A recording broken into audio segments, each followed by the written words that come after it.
Welcome to Sideline Sanity with me, Michele Tafoya, sponsored by Legacy Precious Metals. There has never been a better time to invest in precious metals. Go to legacypminvestments.com, legacypminvestments.com. Coming up, we talk a lot about slavery. Do you know there's a lot of slavery going on in the United States right now? And it's mostly of young women. That's coming up. For nearly 3 decades, she's reported the action from the sidelines. She started very young. She's covered the NBA, NFL, Olympics, and the college football and basketball national championships. And now, during these insane times in our world, Michele Tafoya thinks we need a serious dose of sanity. This is Sideline Sanity with your host, one of the sanest people on planet Earth, Michele Tafoya. Welcome once again to Sideline Sanity. You know, I've heard a lot about human trafficking, and we hear it in terms of bringing people across the border, the coyotes who bring them across the border, but we don't know the full extent, I think, here in this country of what is going on with human trafficking, especially when it comes to young girls. And I'm about to unveil it for you if you haven't heard, if you don't know. And I'm really, really happy to have a couple of guests with me today that can talk about this like no one else can. They are co-authors of the book, Men Fight for Me, The Role of Authentic Masculinity in Ending Sexual Exploitation and Trafficking. And they are Alan Smyth and Jessica Midkiff. Did I say that? Midkiff. I'm sorry, Jessica Midkiff. My bad. How are you guys? Doing well. Thanks for having us. Thank you so much for being here. Jessica, let me start with you. You were trafficked. How old were you when you were entrapped into that lifestyle? It started early on, and I got introduced to it very early. Fully started seeing it around 10, really was fully into it by 11, and it just kept going from there. Up until a lot of people can't remember life when they were 10 years old. I imagine you can't forget it. What do you remember experiencing that felt like maybe this was not right? It never felt right, but my home life never felt right. A lot of kids that we work with, this is like the same story. Or the majority of the time it's the same story, is it doesn't feel right. It just never felt right. However, this was what was kind of mapped out for me. So it was a big part of acceptance for me rather than me feeling as though it was right or wrong. It was just, this is my life. These are the cards that are dealt to me. And, you know, hopefully it'll get better. But in my mind, I just didn't really see it getting any better. When you're 10 and 11 years old, you probably feel like you don't have control. I imagine these people who were bringing you into this lifestyle were older. What exactly happened? Can you take us through what you do remember and how it started?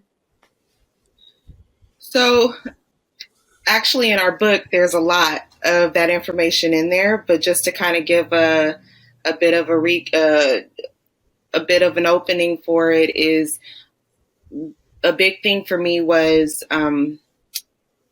there was a lot of abuse in the home. There was a lot of preconditioning before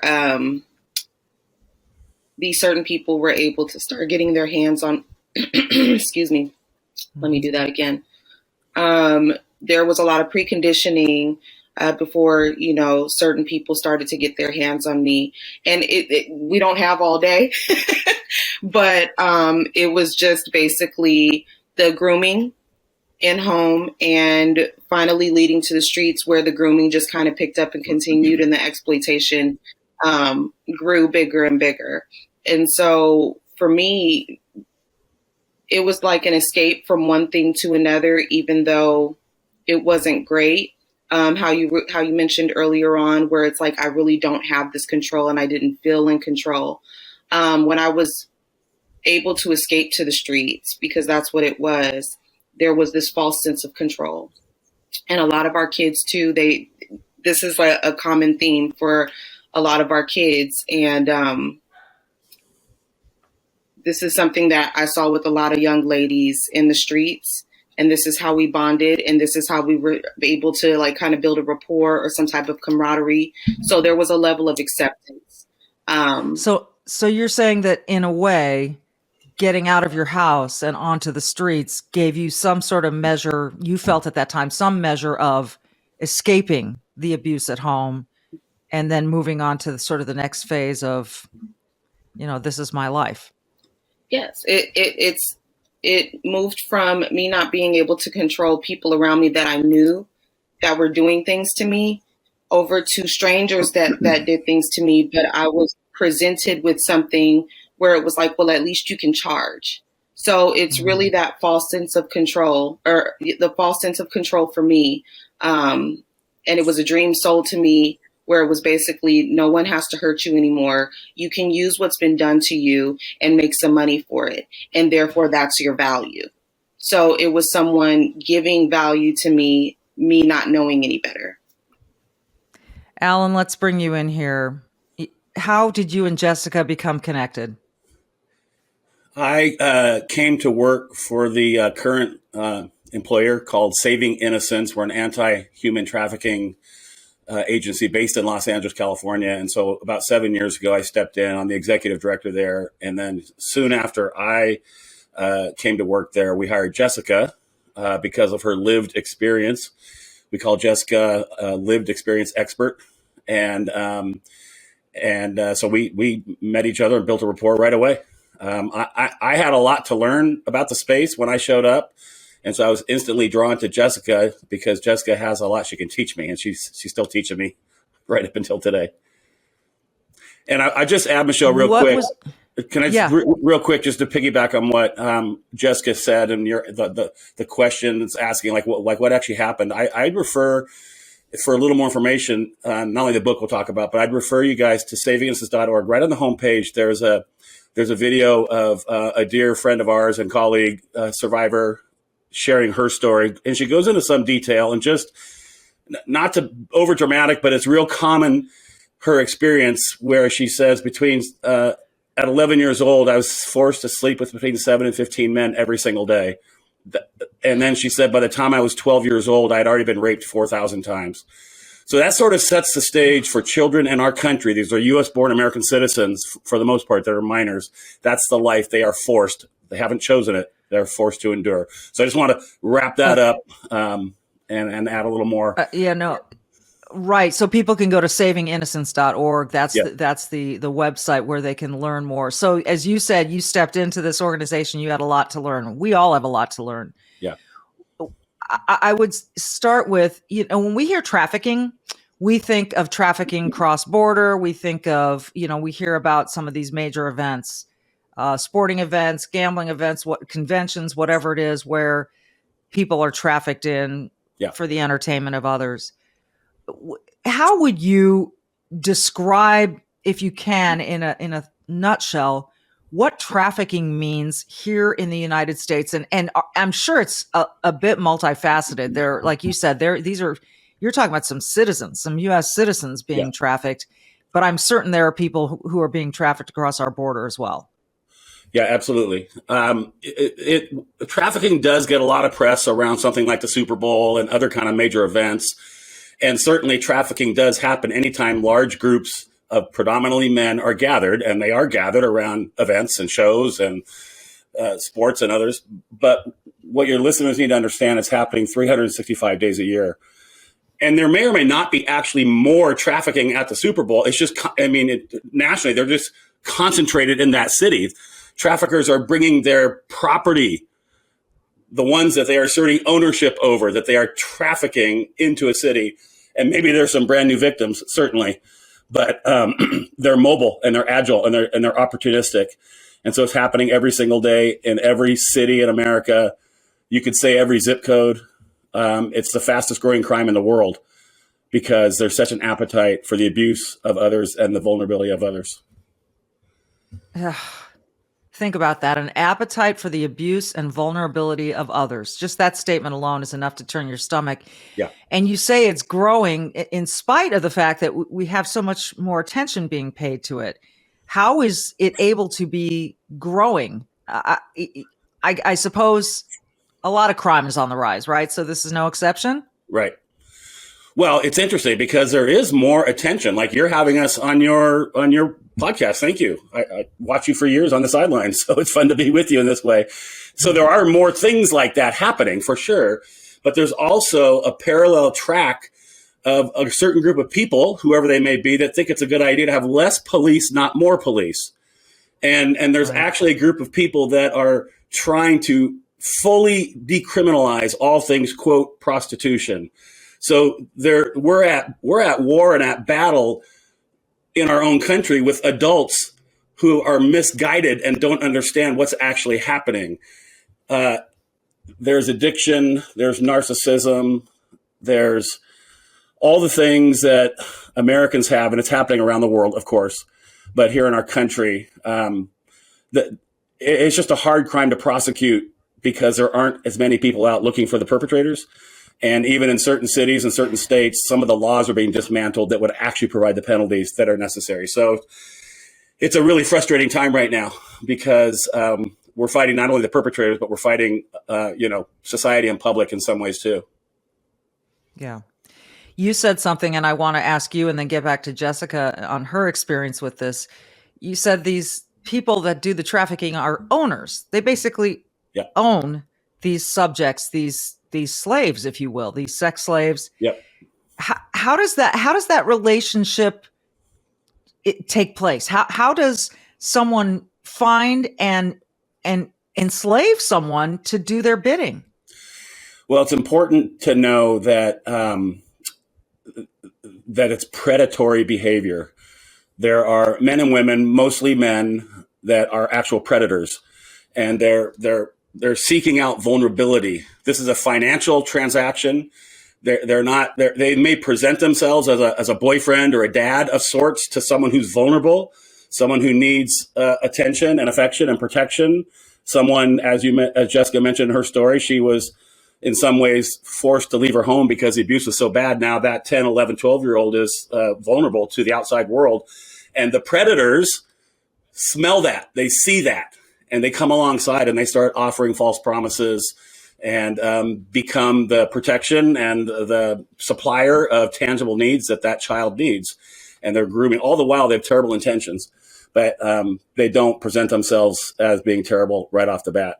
And yeah, they assert ownership. I mean, falsely, they don't own them, obviously, but this is called the modern day slavery. There's more slaves today than at any time in human history because there's some group of people that think it's okay to own and exploit and abuse another person, and they assert ownership.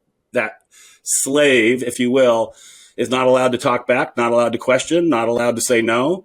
They're told and allowed to do whatever the owner permits. And soon it turns tragically abusive, and now there's no way out.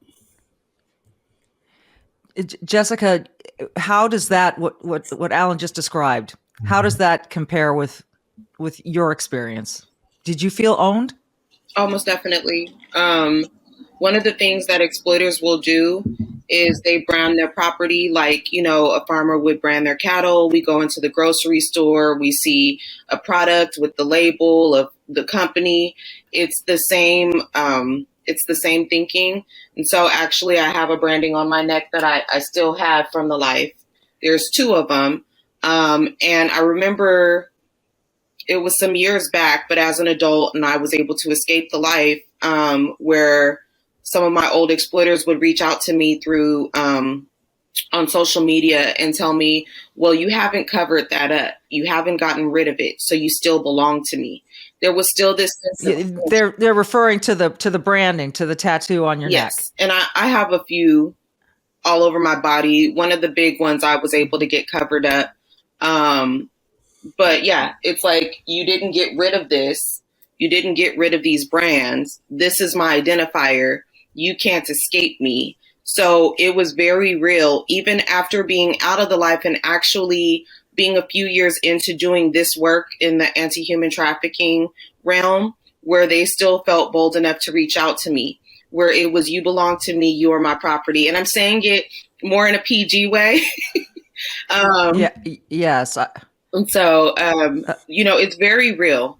We've had girls over the years that were trying to leave the life, and, they were trying to go to school, and, they started getting a support system built around them. And we've had kids taken from the bus stop where exploiters were waiting for them at school, where, it's like, you belong to me. You don't have a life of your own. How dare you try to leave me? And then once the girl is basically kidnapped, you don't even want to imagine the things that they go through because they've attempted to leave, and sometimes we didn't see them anymore. We couldn't find them. And so that's how deep and how serious it goes and it runs. Is the ownership piece is very huge. If you try to leave, you're going to leave through jail or death. That's how it was for so long. And even my old exploiter, if the police were not able to come in, I probably more than likely would have ended up dead because there was no leaving. I'm going to let you go when I feel ready. All right, so let's take a quick break, and when we come back, we'll find out how Jessica was able to leave, and then touch on this book, Men Fight for Me: The Role of Authentic Masculinity in Ending Sexual Exploitation and Trafficking. Alan Smyth, Jessica Midkiff are our guests. We're going to hear how Jessica got away after this. Wow, there's a lot going on in the world right now. It does not feel real stable, does it? I mean, we've got inflation. So even if your wages are rising, they're not rising enough to cover inflation. We've got war. We've got all kinds of political unrest around the world and even right here in our own backyard. And it's a little unsettling. And it's unsettling financially, too, when you consider inflation and gas prices, and just going to the grocery store can be triggering, if you will. There's good news, though. You have options. Gold and silver are options. And the only company I trust when it comes to investing in gold and silver is Legacy Precious Metals. Now, gold provides a hedge against inflation. It protects against a weakening dollar, and investors are turning to gold. So why shouldn't you? And it's not as complicated as you might think. It's pretty simple, really, if you get the facts. Legacy Precious Metals can help you with all of this. With a phone call or checking out their website, legacypminvestments.com, you can figure out how this can work into your portfolio and how it can help secure your retirement. Remember 2008? Those who invested in gold saw huge gains. Others lost their retirements. So I'm going to recommend you pick up the phone and call Legacy Precious Metals. Here's the phone number. It's 866-528-1903. 866-528-1903. You can also speak to a Legacy Precious Metals IRA expert. They'll answer all your questions. The other thing you can do is download their free investor's guide at legacypminvestments.com. Remember, it's a free investor's guide. Just go to legacypminvestments.com. So, Jessica, what did it take? What was the turning point for you? How did you escape your quote unquote owner? There were a lot of different steps. Again, it's in the book, but just a quick recap. And we want to encourage people to get the book, no question. I just wonder if someone's listening right now who's saying, I'm stuck. What was your first step? It's not even really first step. I think it's a series of steps. It's a series of emotions. It's kind of almost hitting rock bottom, so to speak. And I don't usually like to use hit rock bottom because, we're already there. It's just levels of it. I had to literally run, and I had to fight for my life for months to get out and to get away. And I was able to leave one day and get a hold of a phone and reach out to my mother. And we were able to find a program for me. And that was one of the first steps. Even though I still went back into being re-exploited, the exploitation looked a little different. And a big part of it is when someone's leaving and say they're in a safe environment, The safe environment does not feel safe because we're not accustomed to sitting still. We're accustomed to always moving. That's how the exploiter wants us to be. And so if we have a support system, or, there's an agency like Saving Innocence, or, a number of there's a few agencies spread out throughout the United States where, they offer a lot of the same services that we do. If we're able to get our hands on someone and we tell them, hey, you're safe, you're this, you're that, come with us.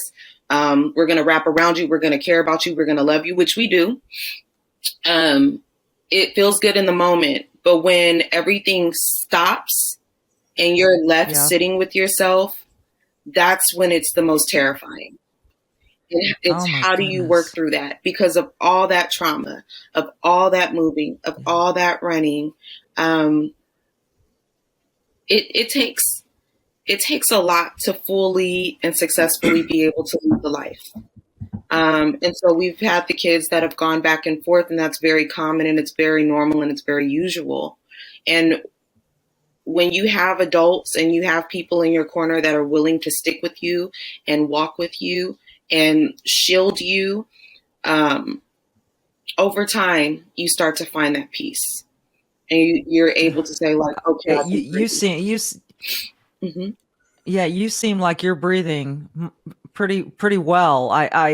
I'm sitting here in awe of what you had to do and that you're standing strong. Alan, the book again is called Men Fight for Me: The Role of Authentic Masculinity in Ending Sexual Exploitation. Yeah. What is it about men that is so key and crucial on the authentic? First of all, why don't you describe authentic masculinity for us? What you mean by that? Yeah, no, this is a great question. Authentic, in order to say something as authentic, there must be something that's an inauthentic version, a counterfeit version, a diminished version of whatever it is you're talking about. And what we're seeing played out around the world in our country today in a lot of different settings, especially in this setting that we're talking about today, is a counterfeit, cheapened, diminished version of men who are going down this dark path and thinking somehow it's okay to abuse and exploit and use other people, oftentimes children. And so, if you can define and isolate any problem, whether it's something in your body or your car or your house or whatever it is, if you can do that, now you have a chance at finding the remedy. And so there's no question. The biggest part of this problem is men. Men are most of the buyers. Men are most of the sellers. It's us guys, all of us. We're either actively participating or passively just allowing it to happen right under our nose.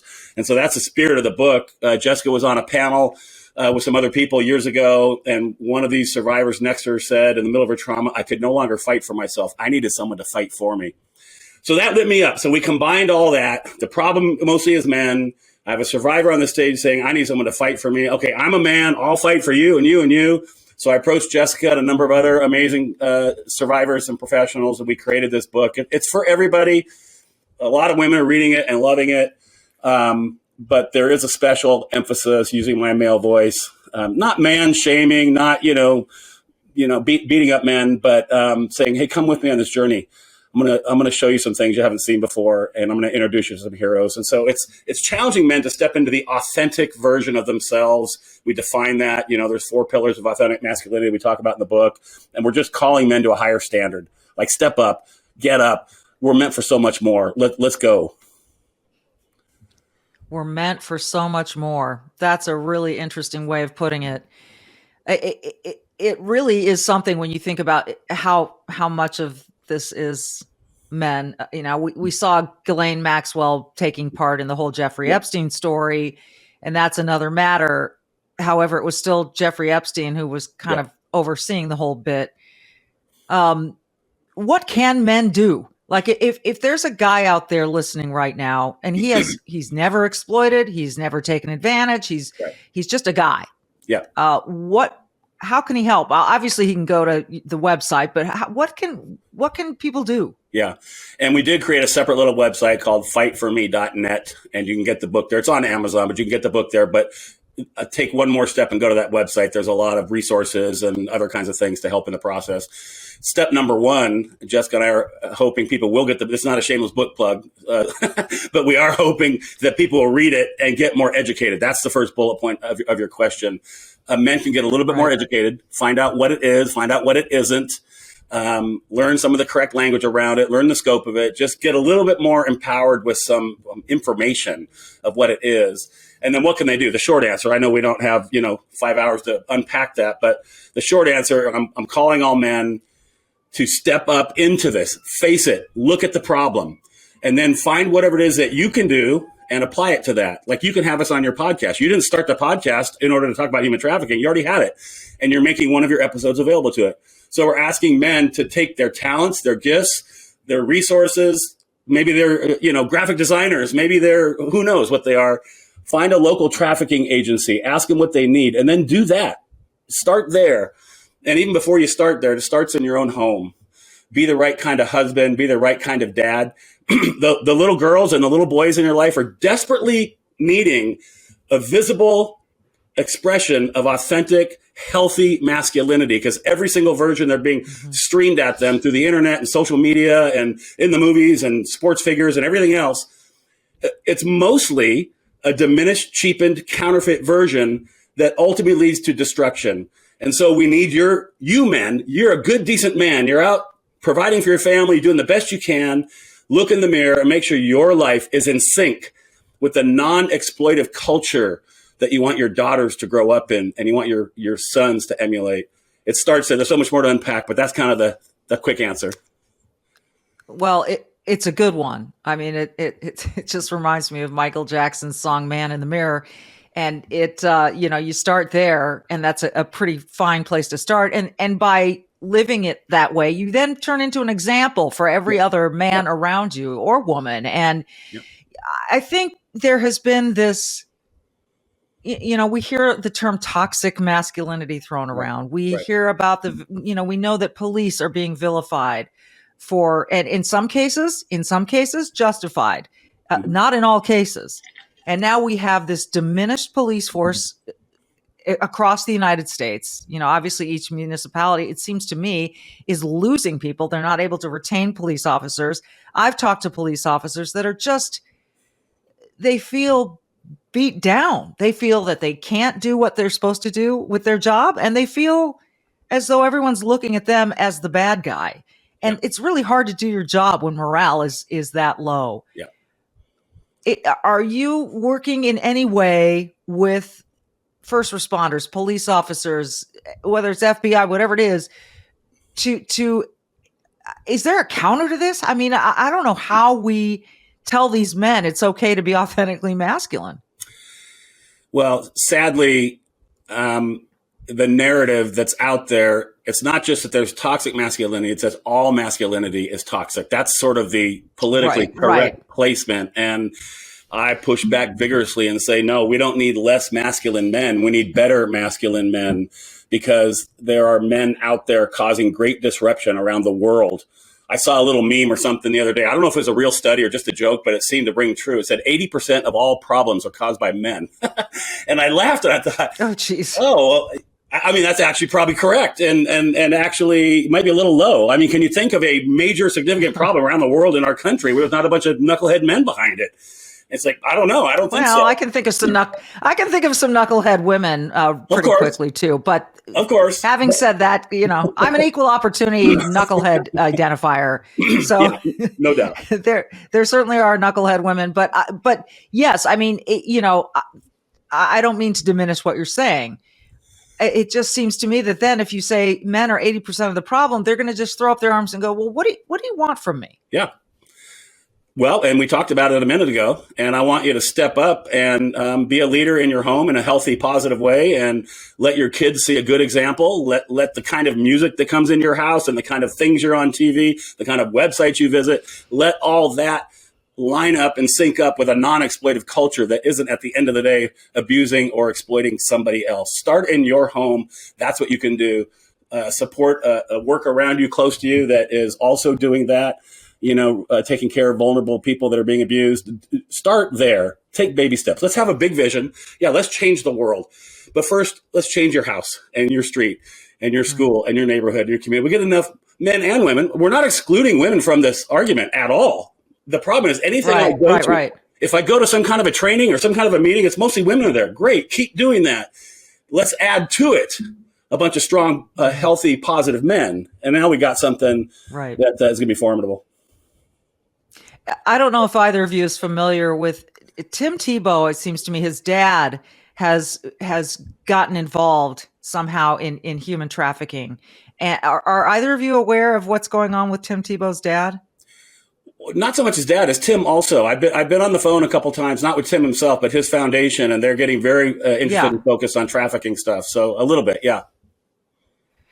Which is very cool, because that's a big name and a very recognizable face and organization to have supporting this cause and just bringing attention to it. I mean, he's got a massive social media following. Yeah. He is a great example, I think, of authentic masculinity. Yeah. And he does it without braggadocio or he's charismatic. He's generous. Yeah. He's kind. He's obviously a man of faith, but it seems to me that he is one of those bringing attention to this issue. I want to get back to Jessica before we run out of time, because I'm so impressed with where you are today. Do you ever look at where you are now and think, how did that ever happen to me? And how did I get out of this? It's got to be a little bit surreal, but that's from me standing over here, never having experienced what you did. I just feel blessed because my life could have gone in a severe bad direction, worse than what it was. And so I know that I'm removed from it. But the thing is, I still have to deal with everything that I've gone through for almost those 10 years of my life, and I have to constantly work through that. And one of the things is with survivors of trafficking is we have to deal with this for the rest of our lives. We have to get the work done. We have to wrap around be wrapped around by our support system. We have to constantly deal with it. I always say that we're always a foot in and a foot out, without us even knowing it, because sometimes it only takes one tragic event, one messed up thing to potentially push us back toward that direction. And not so much of the working part, but just dealing with the wrong people, falling into the wrong crowds, getting lost somehow, some way. And so I wouldn't say surreal. And I think for some it really is. Right. In certain situations. But for me, it's just, I am blessed, and I continue to do the work every day and try to stay connected to my support system as much as possible. And for me, I think I'm more introverted. And so it's easy for me to isolate, which was one of the things that I went through being exploited, was being in isolation to a heavy degree. And so understanding those things, Alan or another one of my friends, someone will be like, hey, come have dinner. Hey, what are you doing? How are you doing? Like, there are certain things to kind of keep me going. So that way I don't get lost in my own little cave. And, it's hard for me to get back out. So I feel as though I'm heavily blessed, It's amazing that you say that. I think people need to recognize that. You're sitting here, and to us, you right now, to me, you look strong, which is so positive and amazing, remarkable. But clearly, you've got stuff you've got memories, you've got a whole, like you said, 10 years of your life that was another way. And you have to still deal with that, just as, say, an alcoholic has to deal every day with, trying to stay sober, or someone who went through any other kind of abuse, emotional abuse, child abuse, has to deal with it. It's part of who you are now. And I'm wondering how much of your work helps you process that, because it often, when you're reaching out to someone else and talking through this stuff, how much does that help you? It's like a double-edged sword sometimes, right? Sometimes it can be triggering. But I have great people set around me where they're like, oh, you need a break, even if I can't call it myself. And then a lot of times it is healing because I get to move in different ways and I get to help. And so one of the things I always looked at was, okay, I obviously went through this for a reason, and I didn't know what the reason was back then. And I actually fell into this work. I never intended on working in the anti-human trafficking realm. I went to school to be a nurse because of my grandmother. So, and was doing working on doing nursing and fell into doing this work. And I guess this is where I was called. And so throughout all of this, there has been a lot of healing. There has been a number of relationships formed. There has been a high level of growth. And I was able to give back to people that were just like me or have survived things just like me. And so sometimes, they'll say it's not healthy to see yourself in another person, it's projecting or whatever the case is. But certain situations and circumstances that someone goes through, it hits something in me and I'm like, okay, I know what this is. So how can I be of service to this person? So I'm being of service to someone in a healthy manner, which that's surreal, right?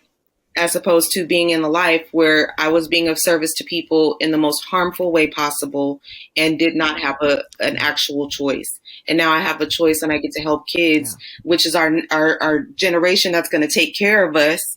And I get to help them become as healthy as possible, whether it was through direct services or whether it's through administrative services, training, whatever it may be. I'm blessed enough to have my hands on a little bit of everything. So it's been a blessing, and that is a surreal part. That beautifully said. Beautifully said. And you've gained an admirer in me for sure. And I'm sure everyone listening to this, and obviously you've got a great support in Alan and a co-author. And I wish you both a lot of success with this book. Men Fight for Me: The Role of Authentic Masculinity in Ending Sexual Exploitation and Trafficking. You can also go to savinginnocence.org to find out maybe how you can contribute, help in any way against what is a really big problem in America that so many people just can't accept that it actually exists. Yeah. You guys, thank you so much, Alan and Jessica. I am so appreciative for having you on, and I hope I'll tweet out the book title. Thank you. And a link to the Amazon spot, because I think this is important, and hopefully we'll drive some traffic your way to the websites. You're doing great work, and I hope people recognize that. Thank you so much for joining us. Thanks for having us, Michele. Really fun, and appreciate you opening up your network and your platform for something so important, and we're honored to be here. Thank you. It's been my honor. It is so important. Folks, this has been Sideline Sanity. I'm Michele Tafoya. Be brave, do good, and check out this book, Men Fight for Me: The Role of Authentic Masculinity in Ending Sexual Exploitation and Trafficking. Very important topic. See you next time.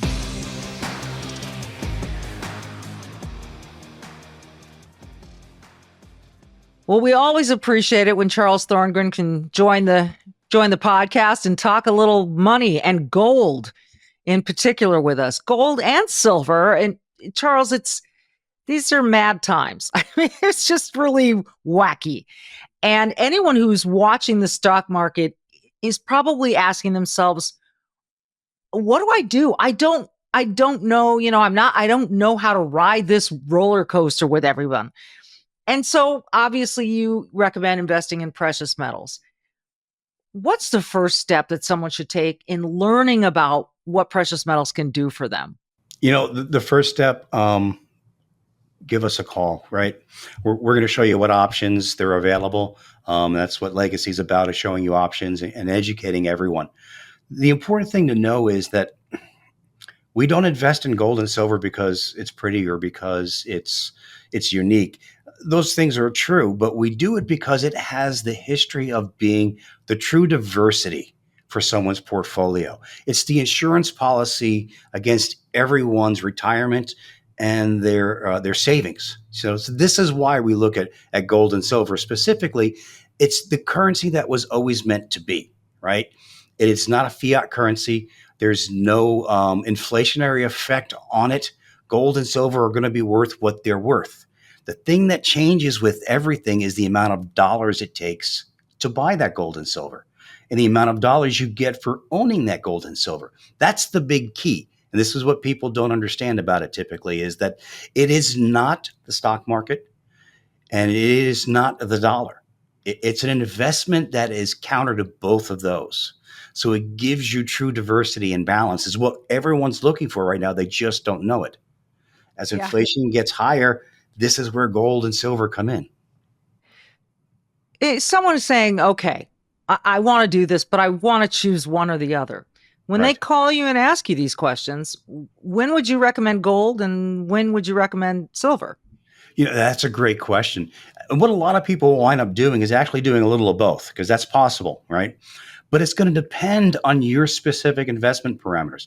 And that's one of the things we're going to do, that we're different from your typical stockbroker, because we're not going to say, this is what all my customers are doing, because that's not what's important. What's important is what matters to you and your portfolio. When is your retirement coming up? What are you looking to accomplish, right? What are your risks? What are your safety features that you need? So there's a lot that goes into it. And what we do here is talk with you, right? Our big thing is to educate you so that you understand why you're doing it, as well as in what form and fashion, because that's important. Yeah, it is important. And I think too that people probably think, I'm a small investor. This is not for me. I can't afford to do this. I can't afford to do this at a level that will benefit me. To them, you would say what? I don't think you can afford not to. If you have money saved and you're not flush with cash, it's more important than ever for you to make sure that you put yourself in a protective situation, right? You have less to lose, so you should not lose it. It's really, it's not about how much money you have or don't have. It's about how much protection you need. And if you don't have a very large portfolio, then you probably need it more than the guy who does, because you can't afford that loss. And look at what the market's done over the course of the year. We are talking about a situation where the loss is extravagant and it's not done yet. This is why we look at precious metals to counter that.